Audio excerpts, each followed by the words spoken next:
Hey guys, and welcome back to this channel. In this video I'll be showing you guys how you can fish the treble bass fish in Fisch.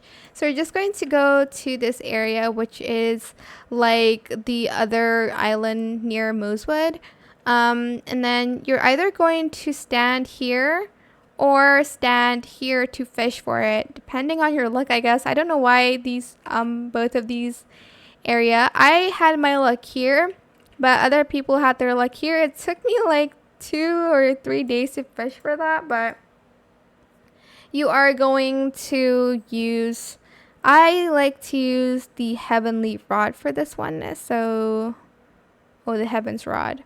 And then for the bait, you're going to want to use a magnet preferably, so equip that.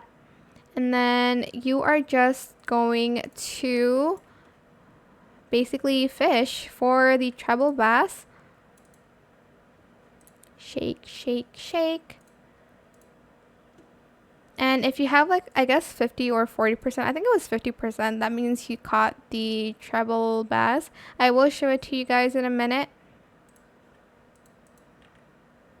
And you'll get this really cute fish that plays piano when you click on it. I'm not going to play the audio though, but that is how you can get the treble bass in Fisch. I hope this tutorial is helpful for you guys. Don't forget to like, comment, share, and also subscribe to this channel if you haven't done that already. If you have any more questions about this video, just leave it in the comment section down below. I will try my best to answer them all for you guys. And if you found this video helpful, please click the thanks button as well. That is it. Thank you so much for watching. Bye!